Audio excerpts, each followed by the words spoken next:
Hello there. Today we're starting work on the last main level of the Strife and Grimbone walkthrough, creating a module in Foundry VTT, a Pathfinder 2nd Edition module. Last time we had done the temple, which you can see now, and I'd already created the map for the final level.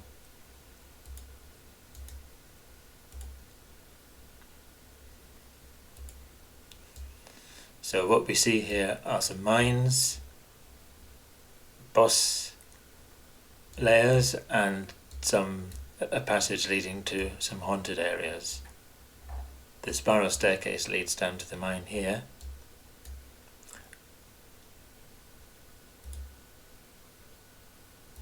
I've done outlines of walls, which you can see. I like to show the walls themselves, but for passages which are rough I have an outer wall and an inner wall. This means that the players will see the thickness of the walls there on either side, but shadows will be a little bit more intrusive, because if there's two areas of the green lines, they will actually come up as shadows, so there won't be kind of the appearance of shadows appearing from quite far into the wall. And I had done tiles for light, so they're animated. I have some tiles for some special encounters which we'll come to. I've done the lights here.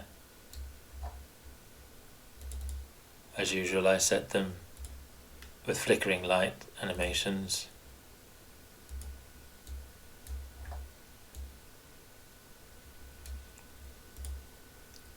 And sounds for the lights. In this area I've created fog, so you can see the fog weather effect is here but not there, and this is done by going into configuring the scene, going to ambience, setting the weather effect fog, and that would normally set the fog across the whole map.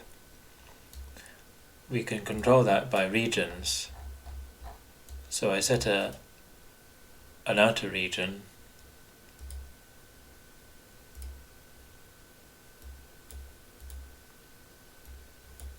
a region with a rectangle delineating the whole map, and then within that a polygon of the area where I actually wanted the fog to appear. So I selected this to make a hole, there in the polygon. See, if we don't make holes, it's just selecting the area, but we can select that polygon and making a hole, so we cut out an area, so the suppression of the weather effect goes there, and the lack of suppression is in the hole there. Suppress weather. So you can't have an area where you activate the weather. The default is to have the weather everywhere. If you set a region to suppress the weather, it'll suppress it everywhere, which I've done in that whole rectangle, and then cut out a hole, as it were, with another shape within the same region. Just showing it again to allow the weather effect to appear there. So on with the journal.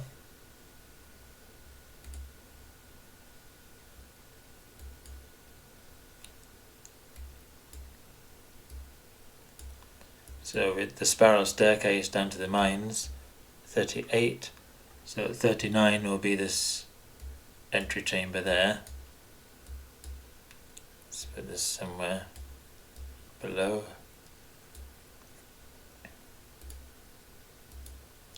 And this is going to be entry chamber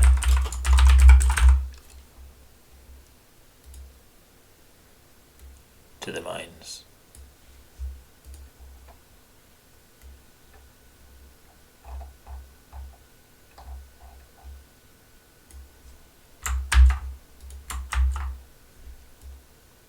So we have an instruction here.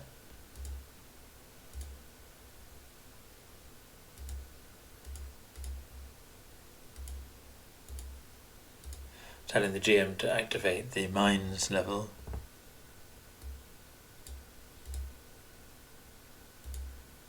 The spiral staircase ends finally in the northeast corner of a 30-foot square chamber of similar architecture to the areas above, but with 3 rough-work tunnels leading away to east, south and west. The room is filled with mining gear and is fairly well lit with sputtering oil-burning torches and sconces on the walls. In the centre is a well with round stone sides. Actually, I forgot to do a sound for that. See here I did because this is one barrel on top of another, I decided to have the terrain wall there, and for something that's a bit higher, taller there, and for these taller carts as well, so they will cast shadows behind them. And we need to set another sound, don't we, so we have a dripping well there.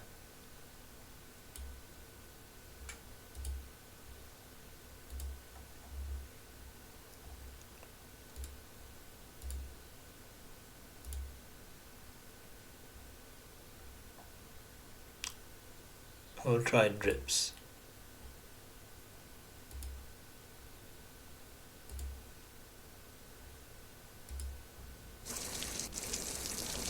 Bit of a more of a trickle than drip, isn't it? Let's change that.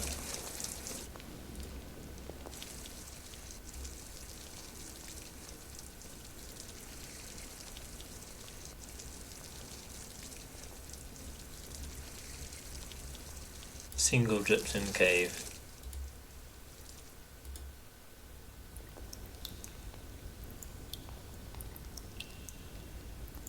That's better.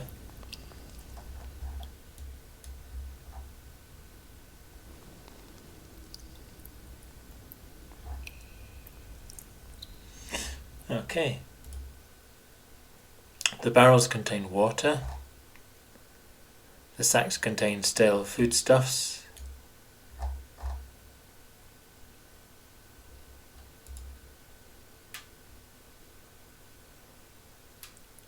Or silver nuggets of the usual value. One cart has some silver and iron piled on it. The water from the well is pure and about 20 feet below the floor level.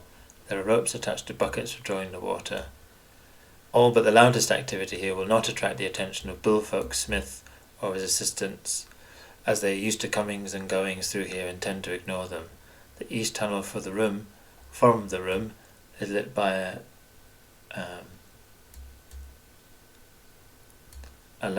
torch, I should say.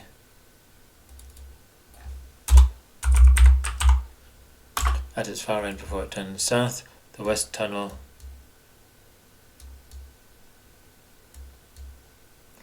we'll change this.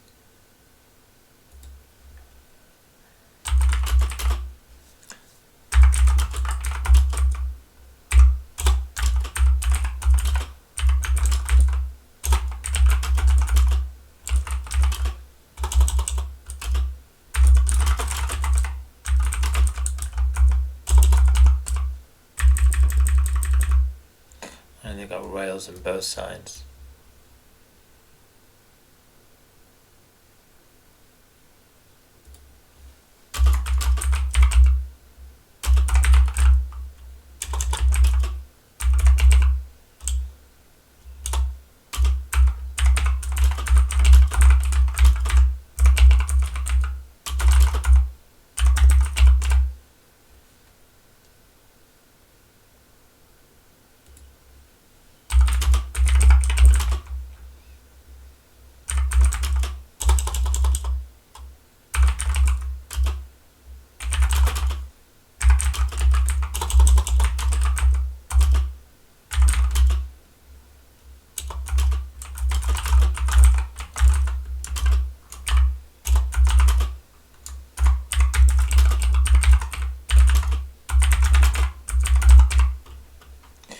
The rusty rail track follows the tunnel. The west tunnel has similar rails with a minecart just at the entrance.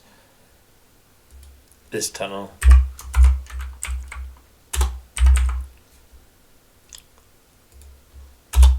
likewise turns south.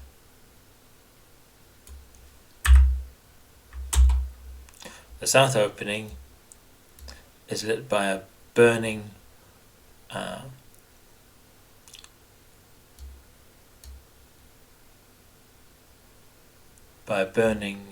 forge furnace.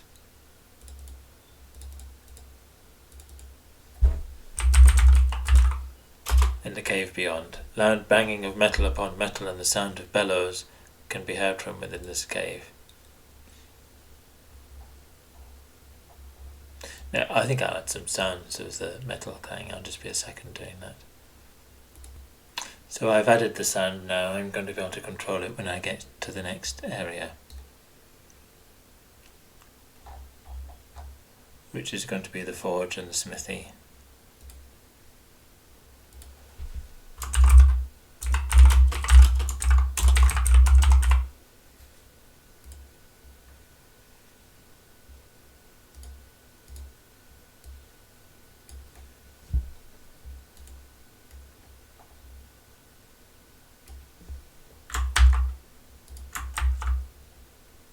So I have here, read the following on entering the threshold of this room.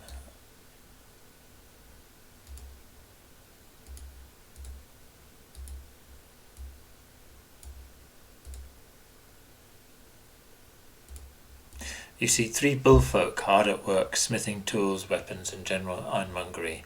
The room is hot from the fires of an oil-fired forge. One of the bullfolk labours constantly at some air bellows, while another pumps oil under pressure to burn with great heat from a series of nozzles under the forge. A third, larger than the other 2, bangs red-hot metal powerfully upon an anvil.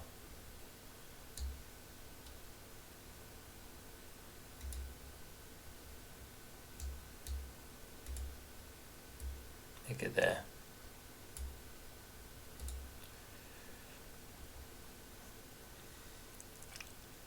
Around the room are numerous barrels, sacks of metal nuggets, and the fruits of the workers' labours. At this point, one of the bullfolk may look up and notice the PCs. Their great axes are strapped to their backs. Roll for initiative. If none of the bullfolk detects the PCs are free to retreat unnoticed.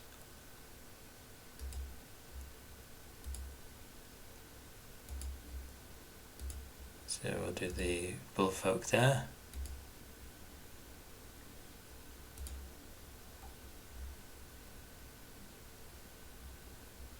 So they're going to have the stats. The assistants are the stats of the bullfolk guards.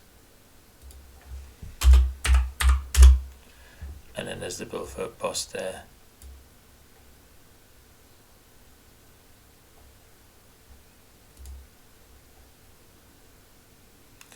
And we'll put them there. The bullfolk boss will be working there. One of them at the bellows.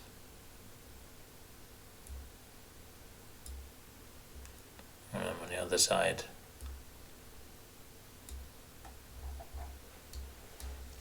And make them invisible.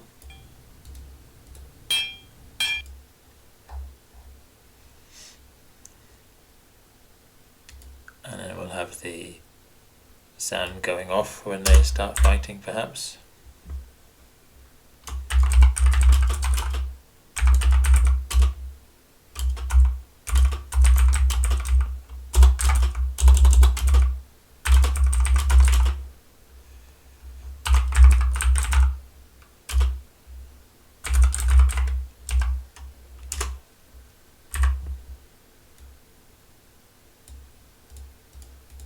Whoops.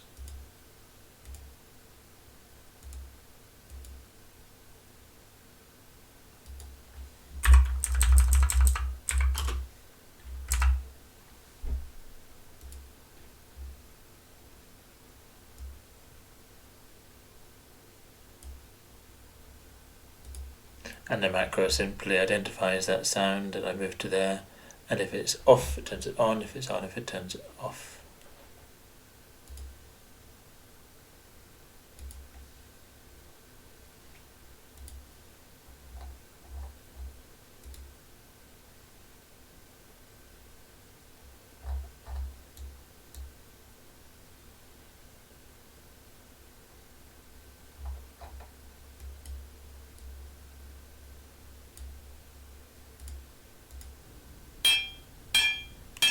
There's one there, let's check it turns off. Yeah, I had it turned off, and turn it on. Yeah.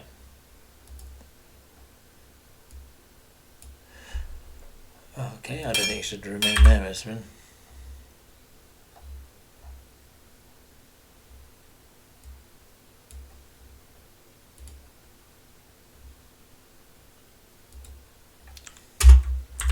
Bullfolk Smithy combat.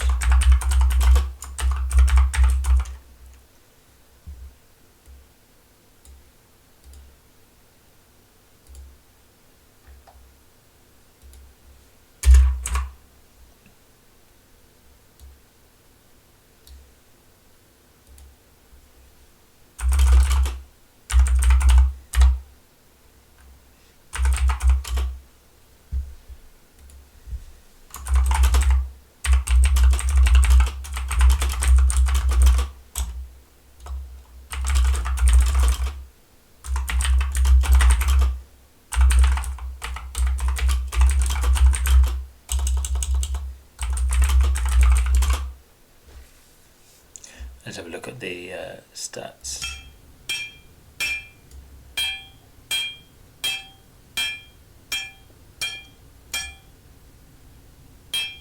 Yeah.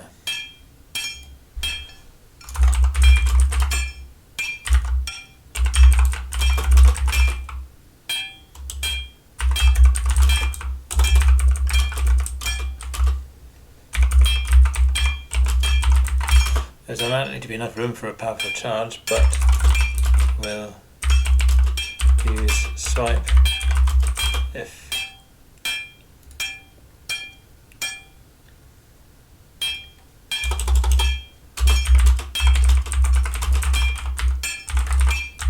to each. Oh, we have two foes are adjacent to each other, and they have 10-foot reach.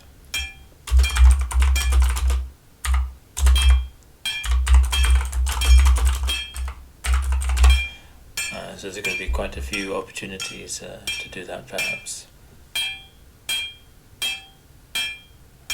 Then we have the barrels. The barrels to the northeast contain oil.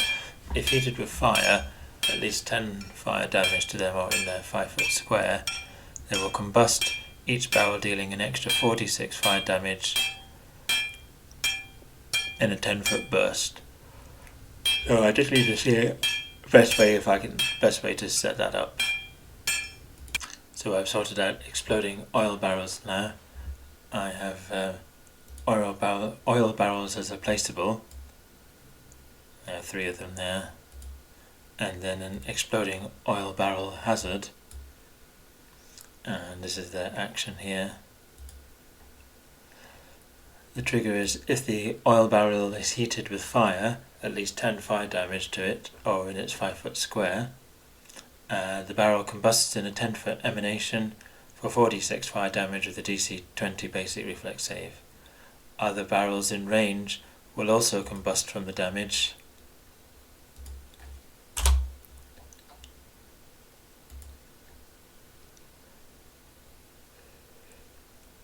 From the first explosion, setting off a chain reaction. Add the damage from each barrel as if it were the same damage source.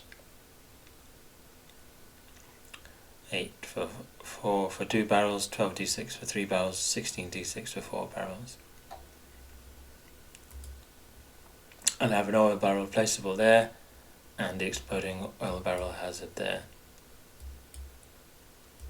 The oil barrels can be picked up, as I mentioned before, and there's an oil barrel item there. And an oil barrel could also be poured into a puddle or poured on someone. That will do a creature ending its turn in a puddle of burning oil will sustain 2d6 fire damage. A barrel will contain enough oil for a puddle in a 5-foot emanation. So if we were to do this, say they cast a fireball or something in that area which would do 10 damage, So I've said that there are 3 oil barrels to the northeast there.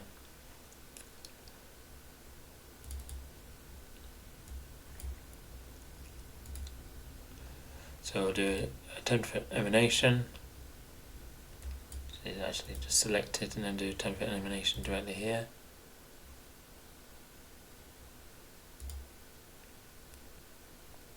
Target.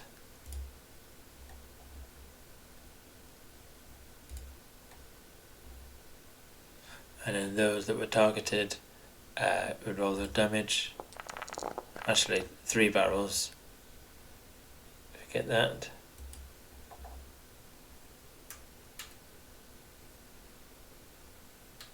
Oh, what's happened there? It's supposed to be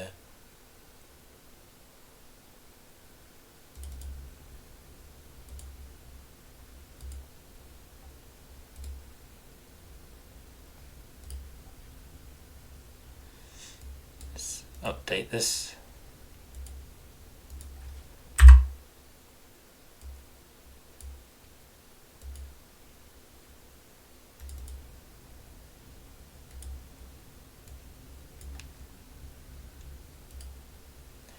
Yeah, so there are 3 barrels, so we would do 12d6 fire damage. And then they'd get to make the save there. Invite them to make the reflex save there.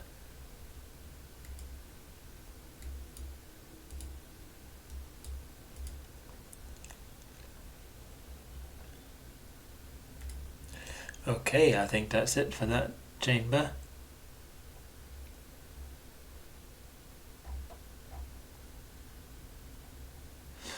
Apart from the treasures.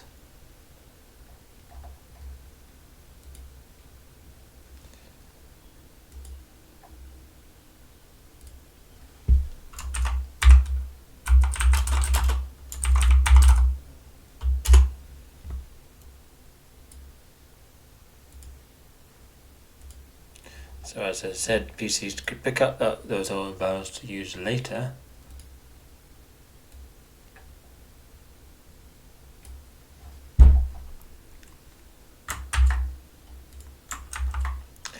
The smithy contains unlimited quantities of silver and meteoric iron nuggets.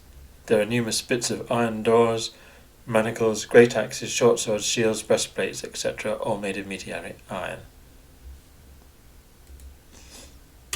And I do see the something section on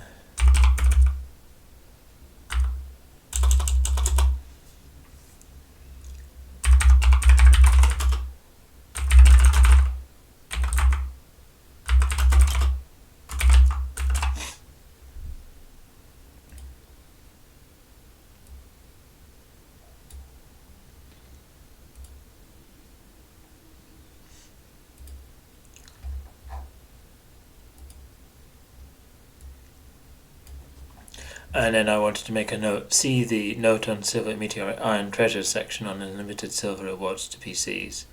So I discuss if you can, at about 4th or 5th level, flooding them with as much as they can carry with silver is not going to be excessive. If they have a spacious pouch, formerly known as bag of holding, of the lowest capacity, the 4th level 125 bulk capacity, that's still going to be okay for a 5th level party as long as you don't give them more than that.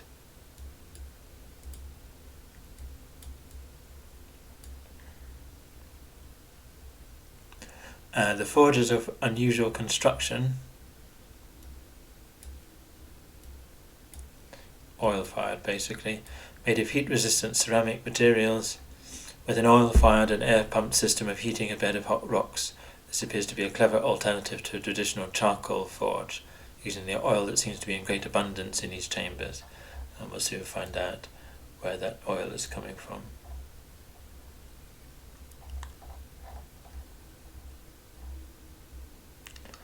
And then the mining tunnels. Oh, actually, we've got assistants' quarters.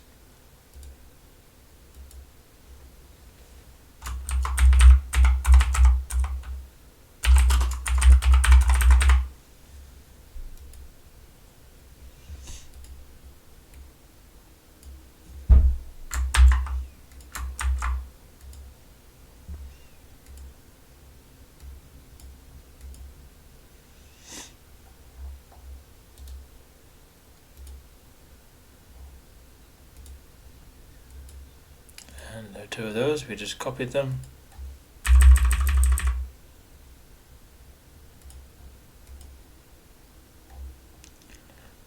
And then the smith's quarters.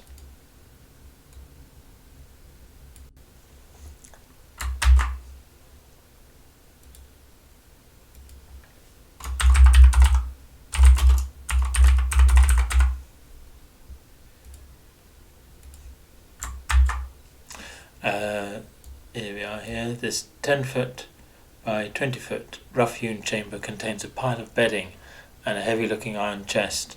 The chest has a simple lock. The key is on the smith, otherwise 3 successful DC-20 thievery checks. Inside the chest are 53 gold pieces and the smith's most prized works, which he intended to keep for himself. An alchemical silver great axe of fine for him, below average for a typical weaponsmith workmanship, an alchemical silver broadsword, and an alchemical silver mace. These weapons might coincidentally prove very useful against the Master Vampire and his minions. Also in the chest is a clay writing tablet. It records in broken and misspelt common how its author swore an oath to use the gift of oil fire for the good of the tribe, to learn to forge tools and weapons of iron for the wizard, as was done in ancient times. After his debt to the wizard is paid, he will return to the tribe with his new knowledge, and both he and the tribe shall be all the stronger for his suffering this period of indenture. So as a background to the motivations of the bullfolk. So we'll do Smith's chest.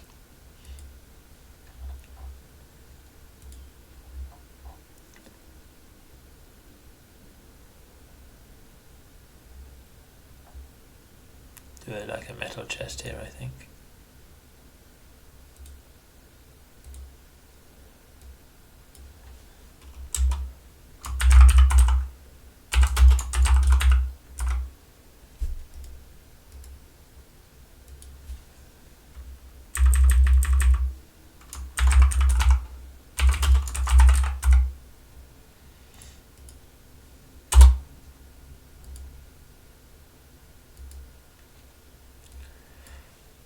Okay, and we're 58.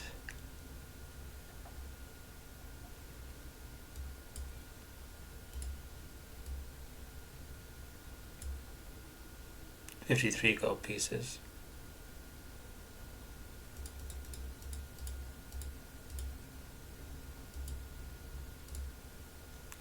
And a number of items.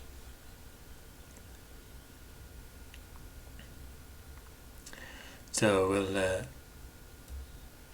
I think we're going to have to copy them to edit them. So we've got compendium pack, great axe, import that in.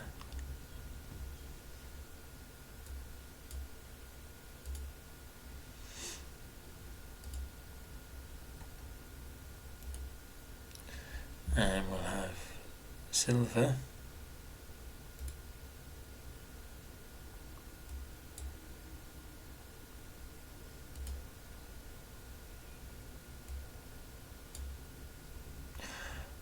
And a silver broadsword.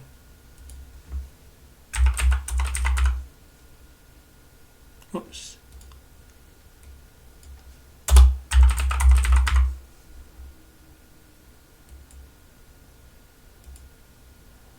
And there was a mace. Again, the wrong thing.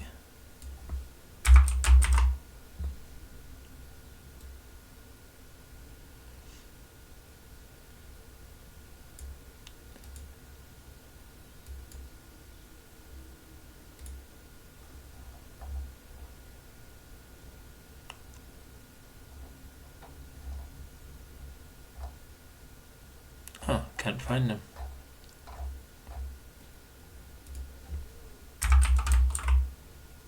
Oh, didn't import.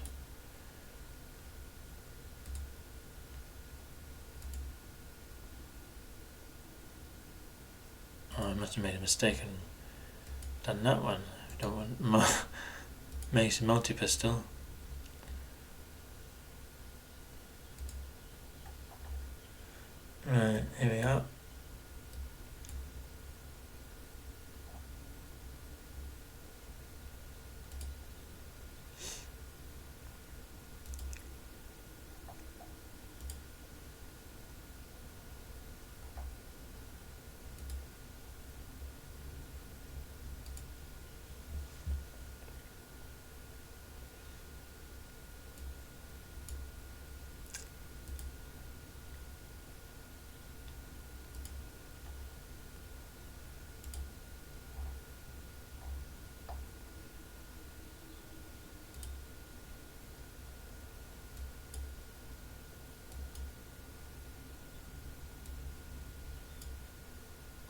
Okay, and I'm just going to see what happens when I make the grey tax medium grade silver. If it gets too expensive, item level 2.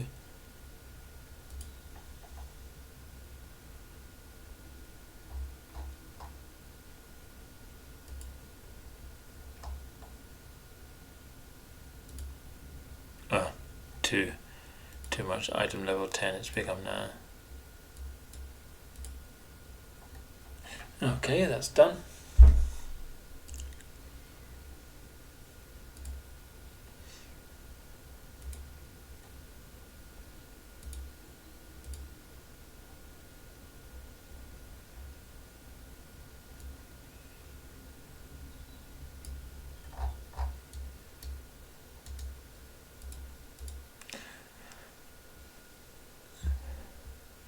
And we'd had it locked there.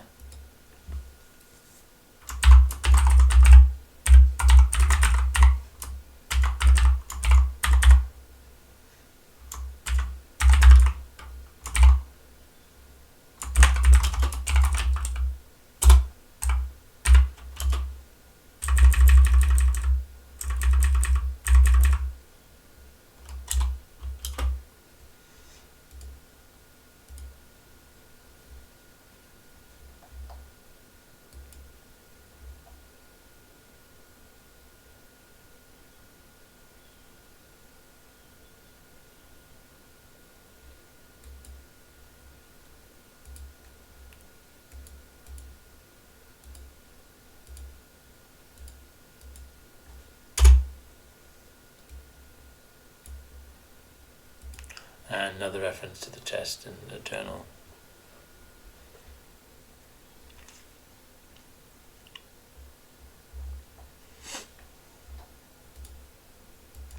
And now the mining tunnels.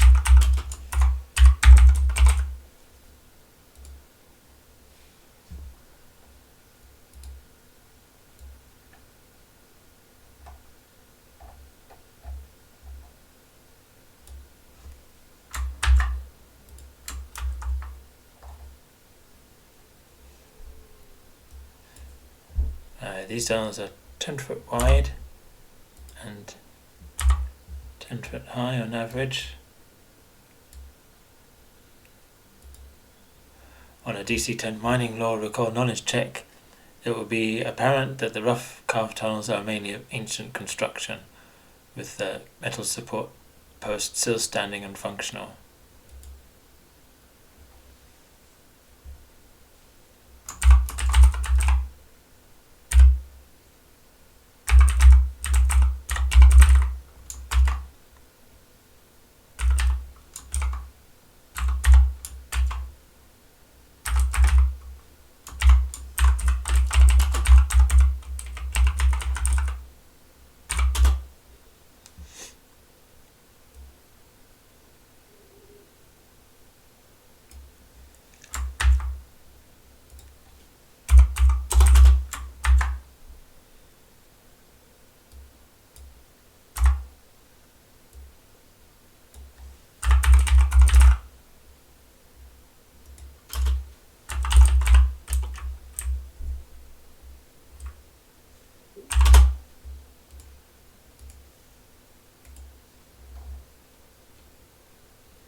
So as usual, I've made it a generic test as a harder DC.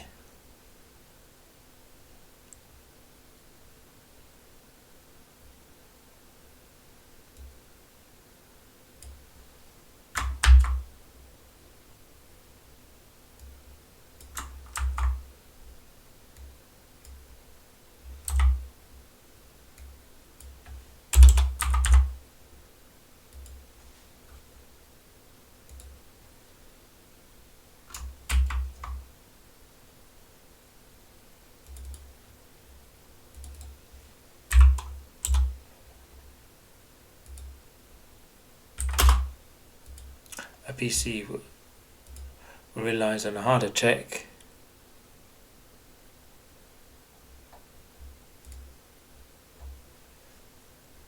Afisi will realise that interspersed along their lengths and eating away at their sides, the tunnels have been expanded with recent mining work, generally of far inferior quality.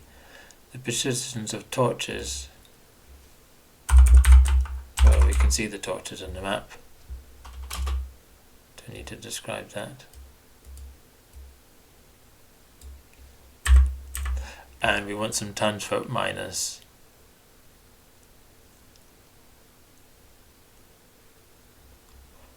So we need to do a townsfolk miner. You've got a suitable actor that we can copy from.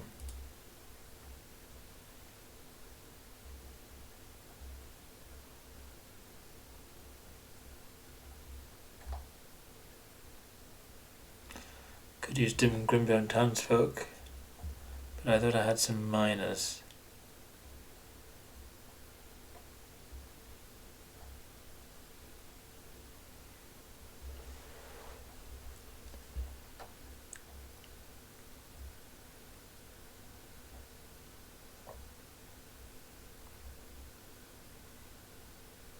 I think it was angry townsfolk, wasn't it?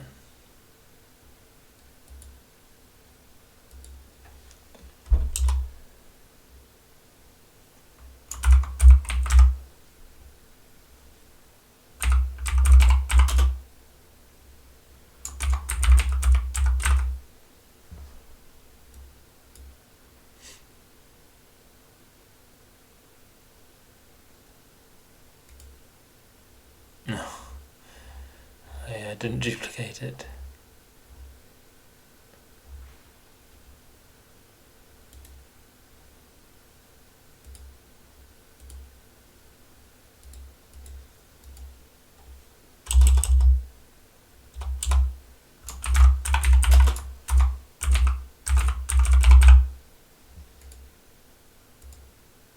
Okay.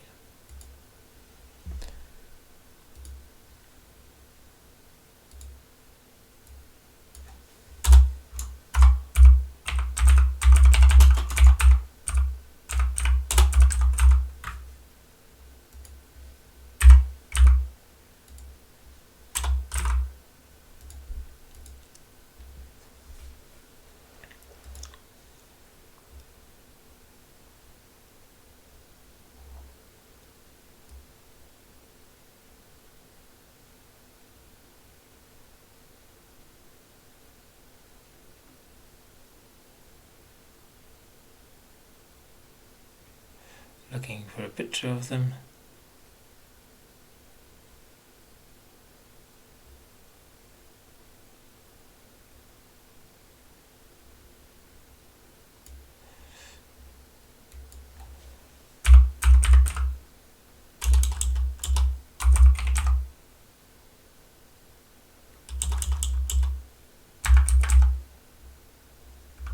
Can't find it, maybe I forgot to put it in, just a second. So I found it there. I think I prefer to call it captured townsfolk.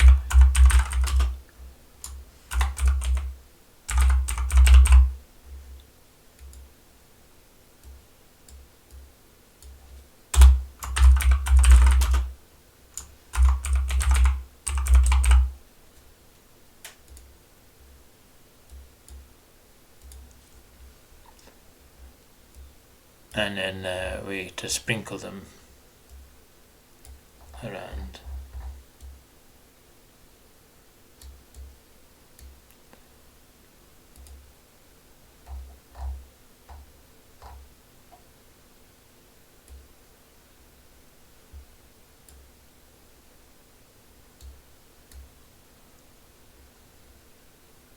So right is it? What's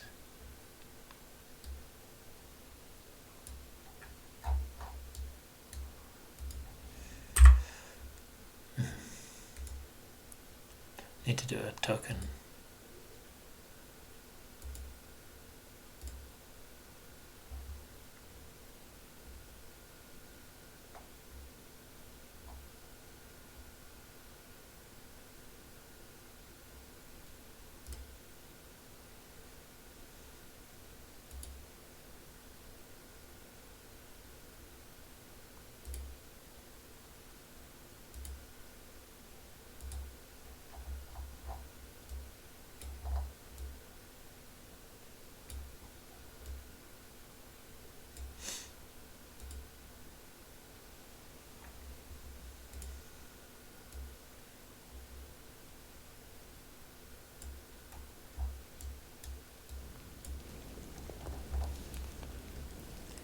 there.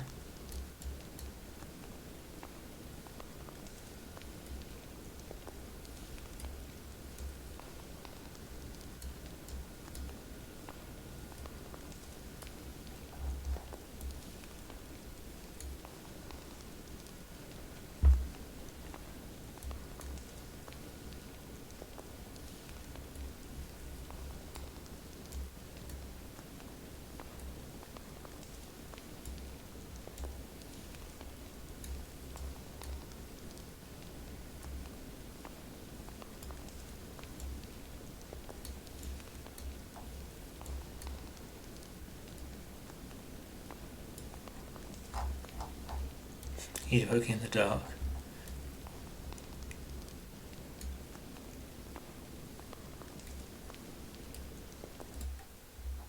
That's enough of them there.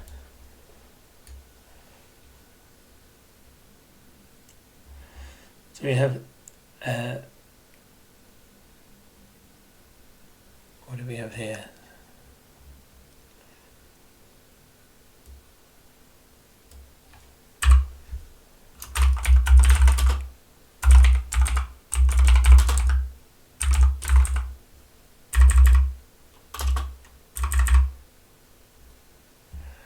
Captured townsfolk miners, let's do a heading here.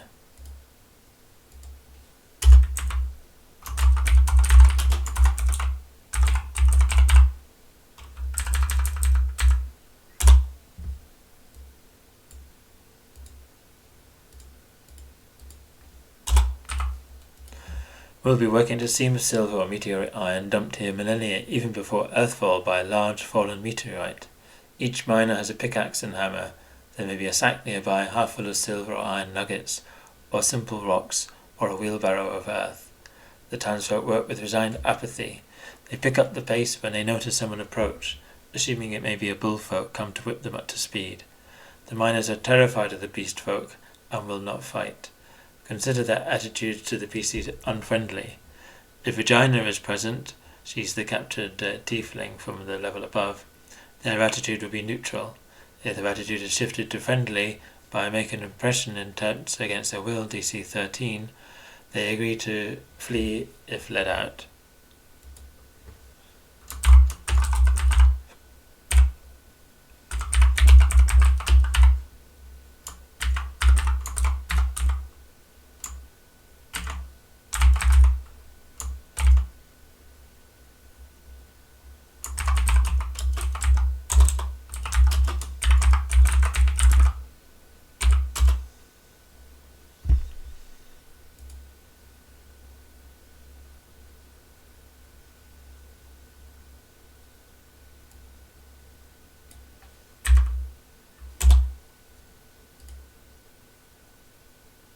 If made hostile, they still will not fight, but further influencing is impossible. By that I mean hostile attitude. If more than 2 miners are tagging along already, others will follow automatically.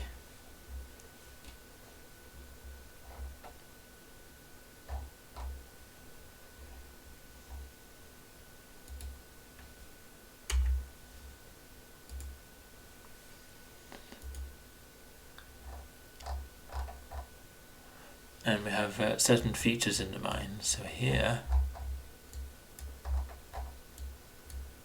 there's a signpost in this dark passage. How should we label that? Maybe do an A, like we did for the cells above. So we'll go to the cells above.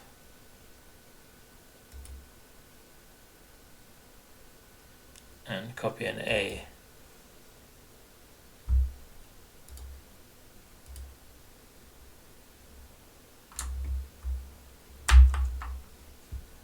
Down to the mines.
And then we do the sign.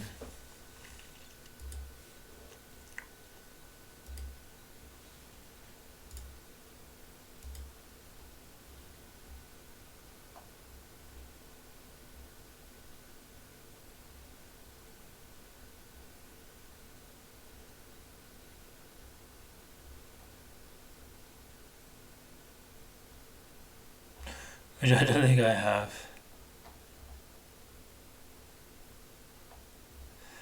Okay, now I have to make a sign. So I found it now.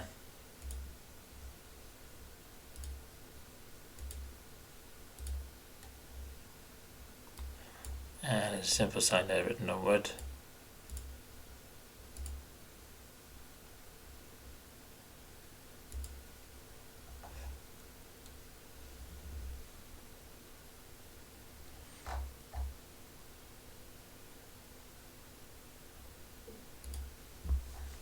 And we'll talk about it a little bit.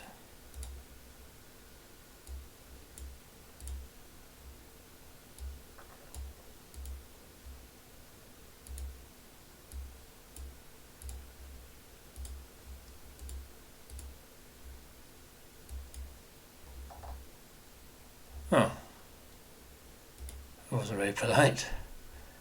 Let's try again.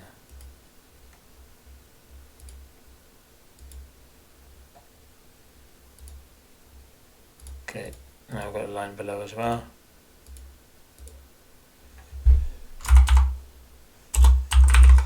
Really doesn't like that line.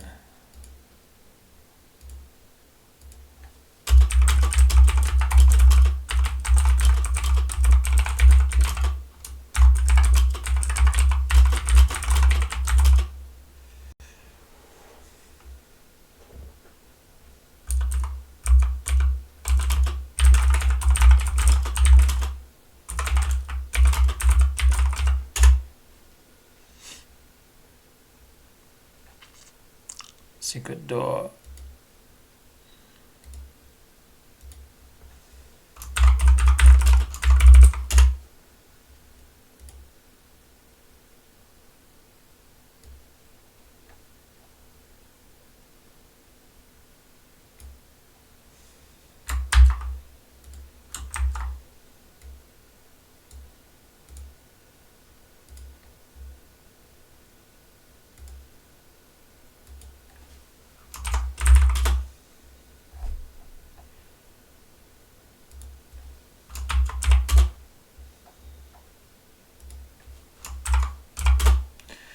And we'll have a B here.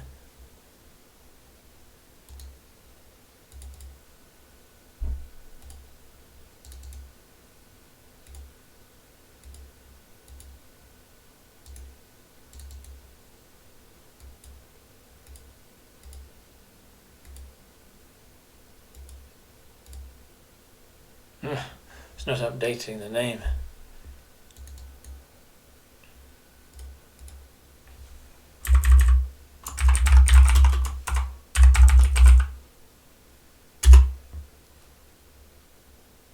Yeah.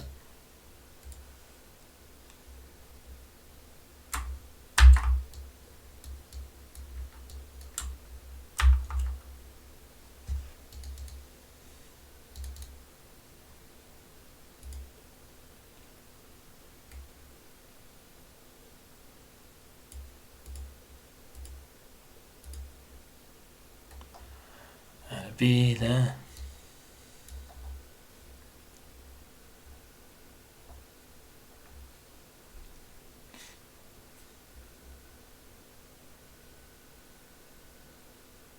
And here we go. The secret door is covered by an illusion of bare rock. I dispel magic will counteract the permanent illusion for 10 minutes. Wearing the cultist mask enables discovery of the illusion. Once the illusion is disbelieved, PCs can discover the opening lever on the DC-22 perception check. This opens a section of the apparently solid rock wall to reveal a narrow 5 foot wide, it's only 10 foot long,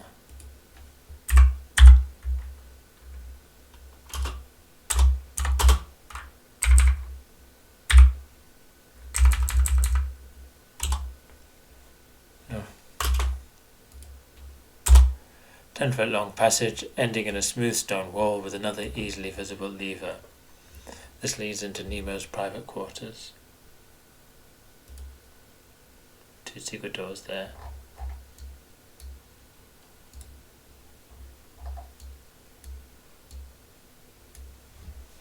And then C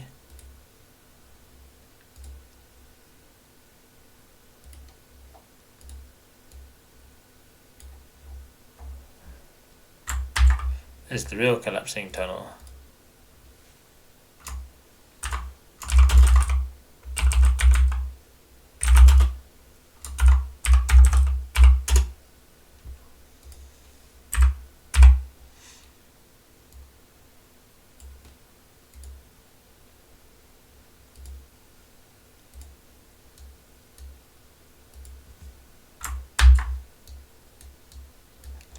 And that's over here.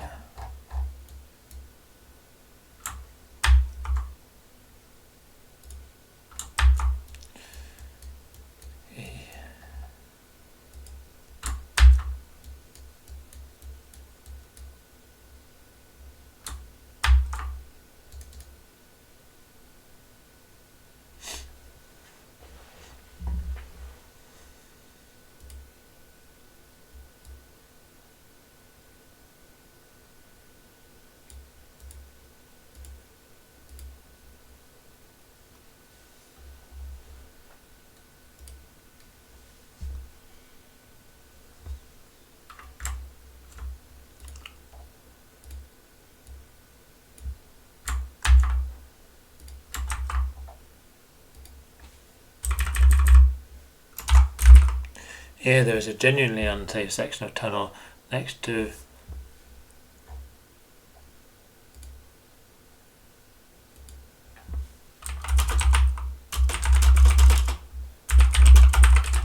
at the end of a rail track.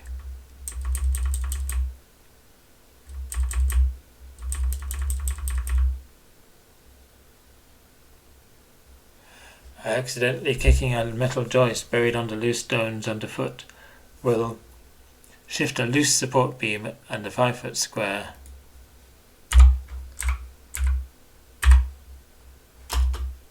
section of tunnel and 5 adjacent squares all collapse.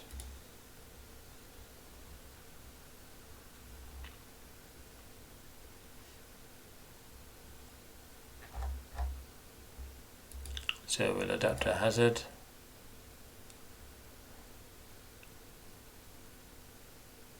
We'll go for a collapsing bridge. Duplicate that one.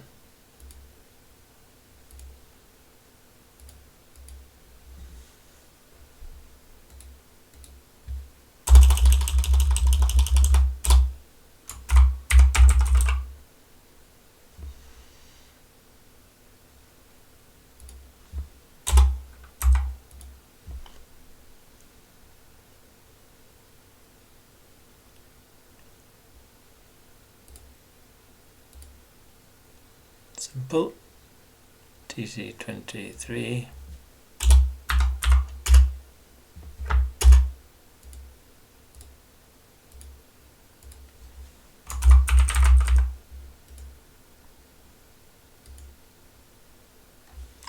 Description.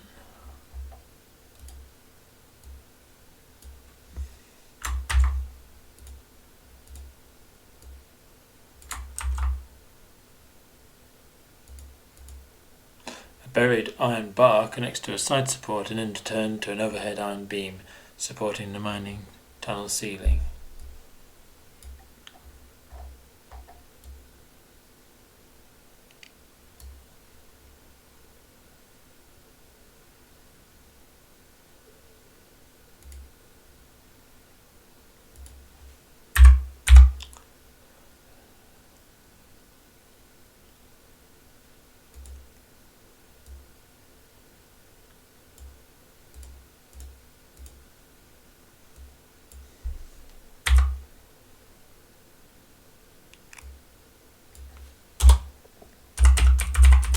To expose and secure the floor bar.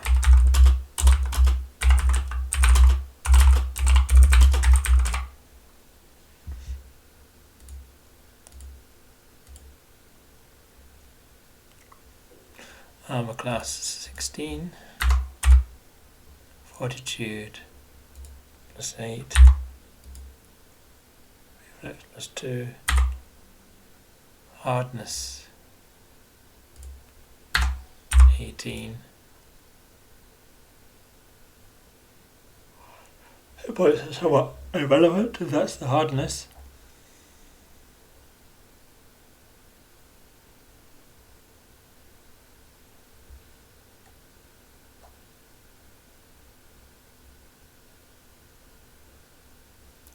I've done hit point 72.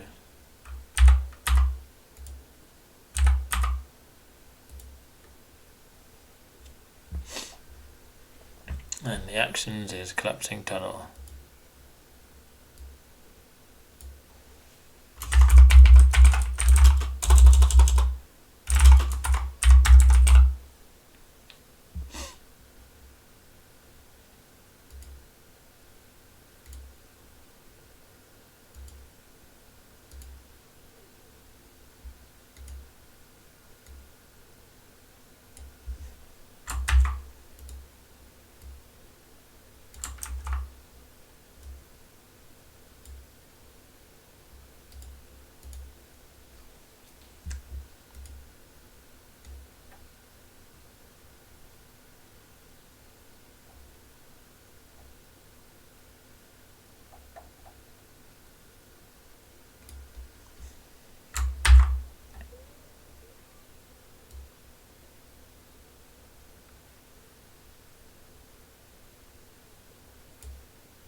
Right, let's expand this a bit.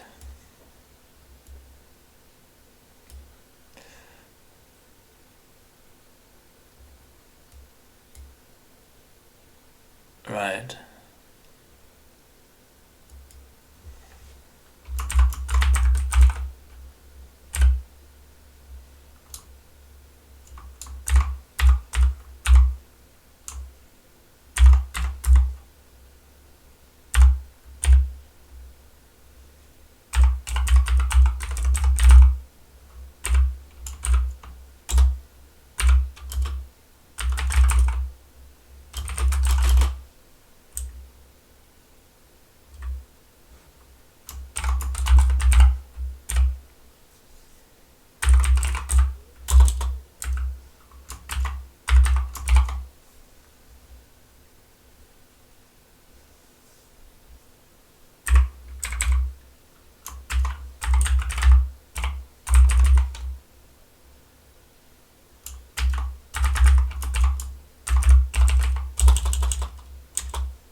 This is a bit complicated, isn't it? Let's miss out that.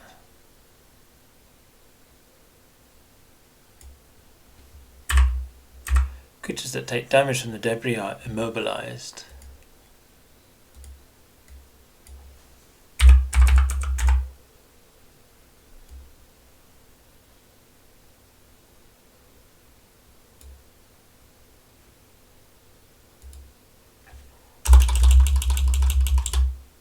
Trapped under the crushing weight, clearing out a square of debris requires a successful DC 17 athletics skill check.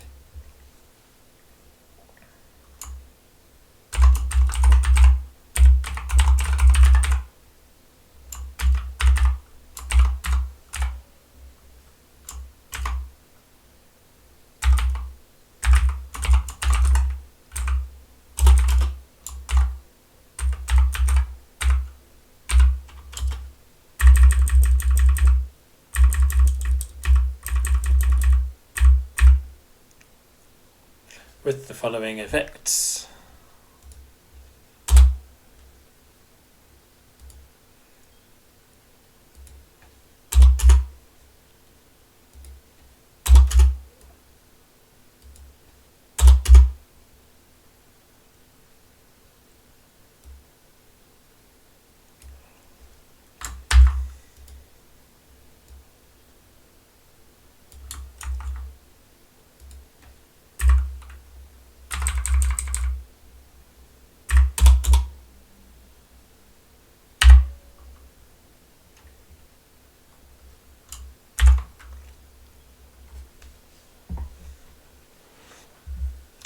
deals the damage to the character digging out the square and any character trapped in that square.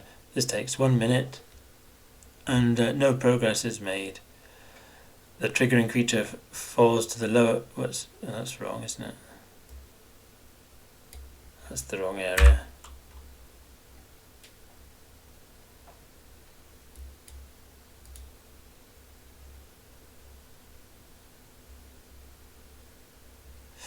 Okay.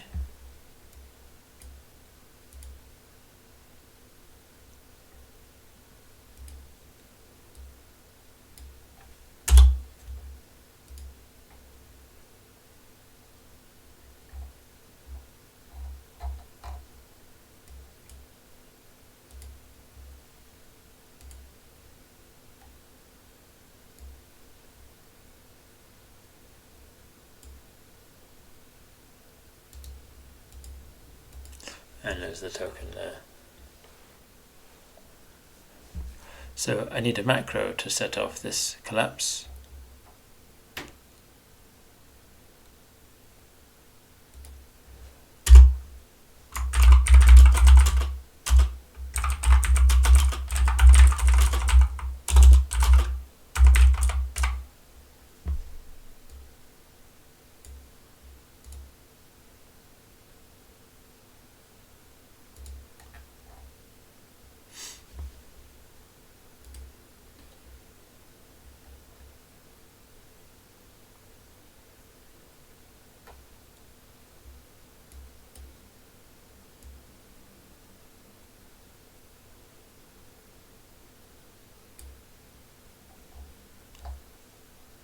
That didn't work, did it?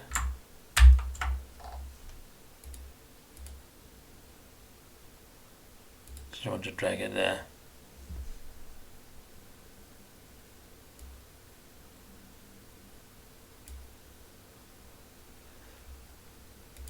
Sounds a bit more promising.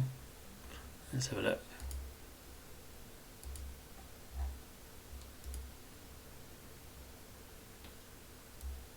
Okay, we'll see what happens.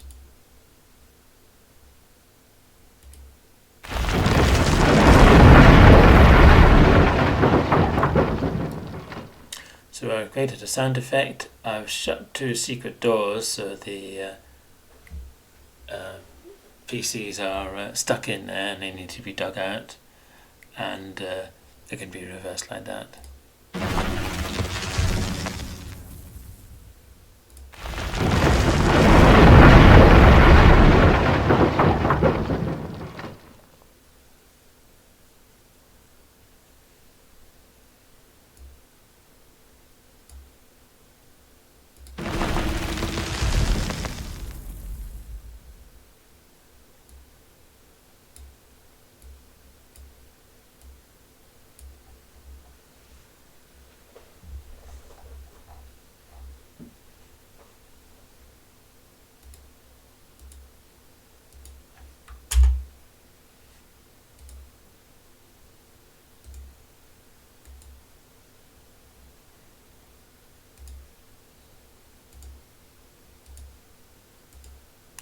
And the hazard itself will put on.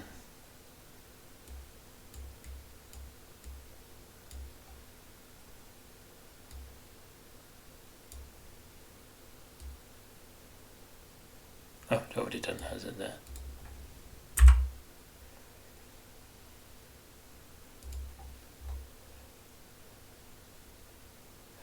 It's got the wrong name.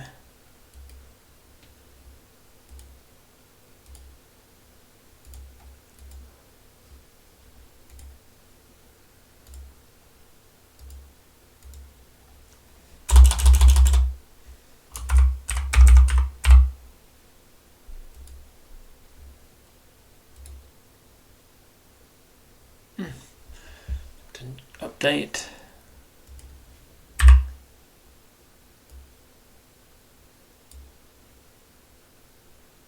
It's better.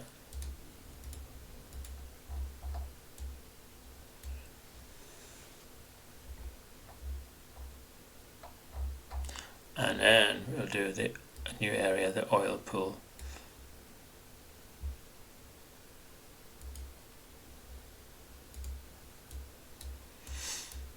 this is this area here.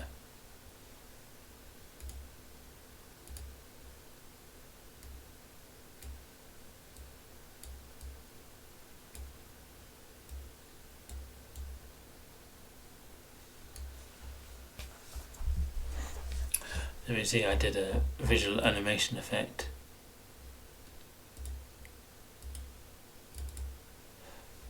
I did a light animation of a light dome with slow speed and low intensity, just to create those ripples, save me having to do an extra tile.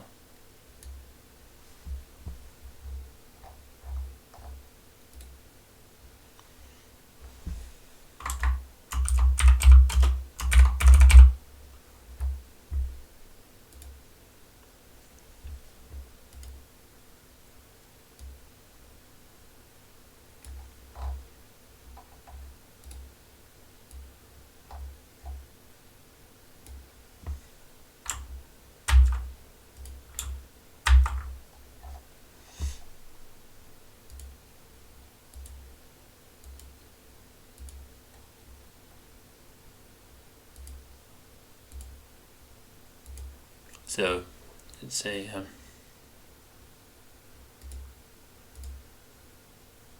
another illustration here.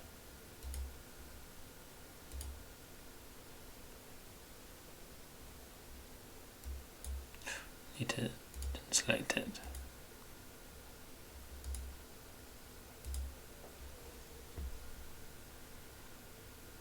That one there.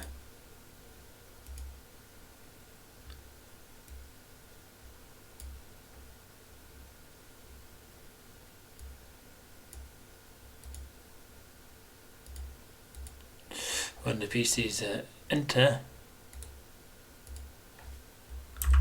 the area with or without torches, read the following. You enter a wide low cave. There. Whose rough rocky floor gradually slopes down to the southeast. The corner of the cave is a large pool of dark, thick liquid.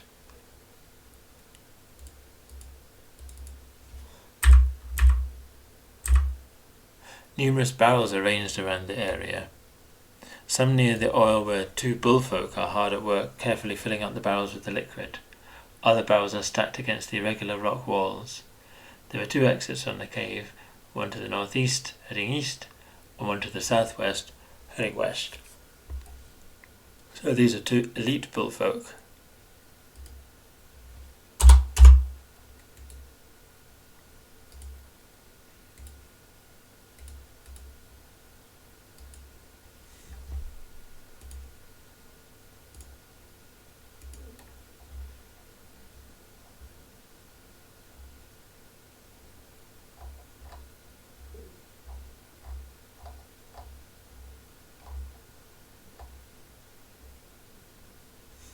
Find where they are.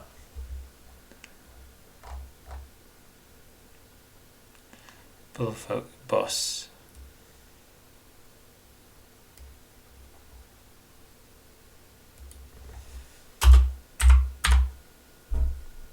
If the battle appears to be going against them, so we'll do bullfolk combat.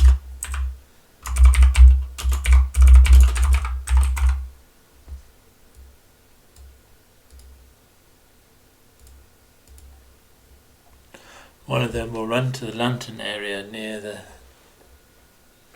slave pending gate. And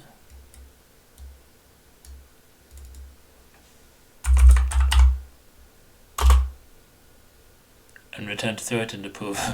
So he's going to run to there, to the torch, and then run back and try and throw it in the oil pit to blow everybody up.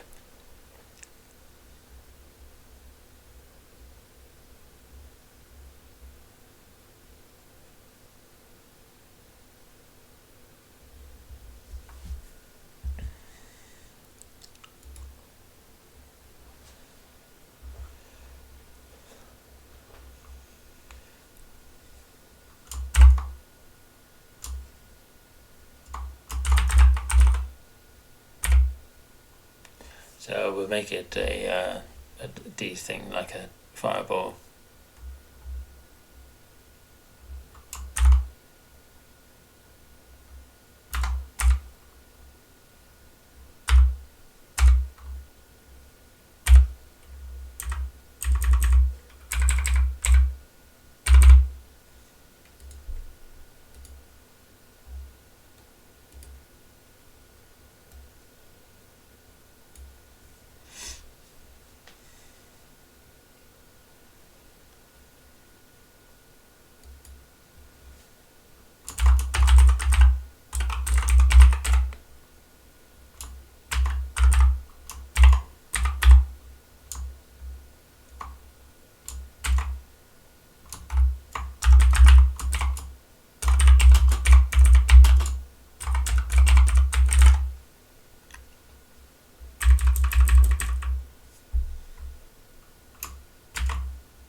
So I've described the barrels being difficult terrain as well. So I'll do placeables for the barrels like I did before.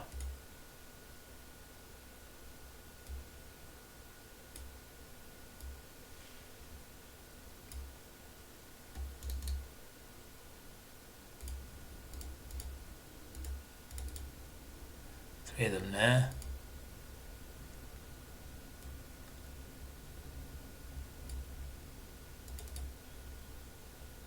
In fact, I'll just do it like that. Three of them there. That explosion will probably set off those. Three there.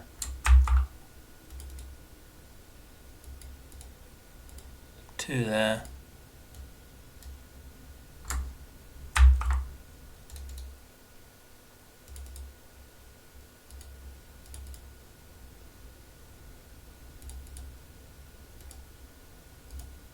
And four there.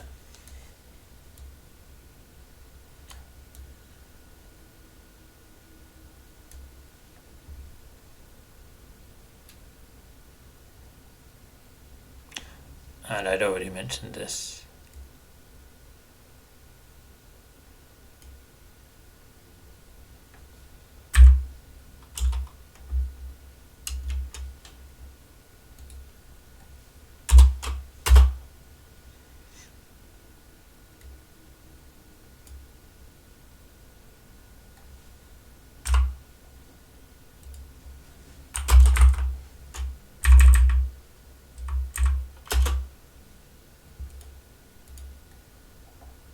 I've got this sign there.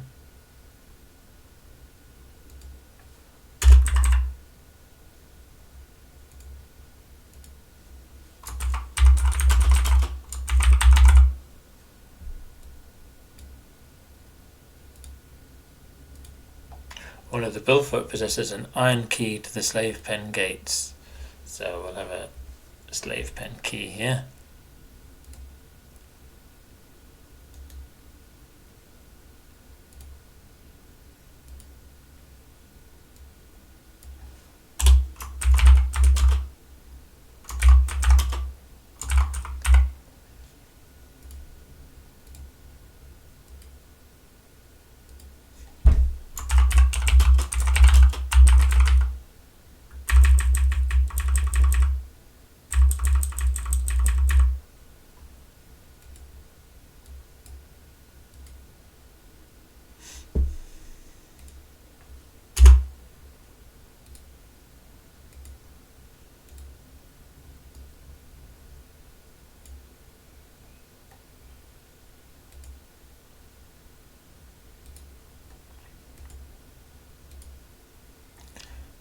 Slave pen key, no brackets. Near the west exit is a large pile of shovels and picks used by the townsfolk miners when they are out in the mines working and dropped off again before they return to their pens. I haven't done that there, but it would be there somewhere. Okay, I think that's enough for tonight, and I'm going to sign off there. We've got about halfway through the mines. We have to do the Nemo, the boss there, and then the haunted section that will eventually lead to the master. So I will see you next time. Thank you for your attention. Bye.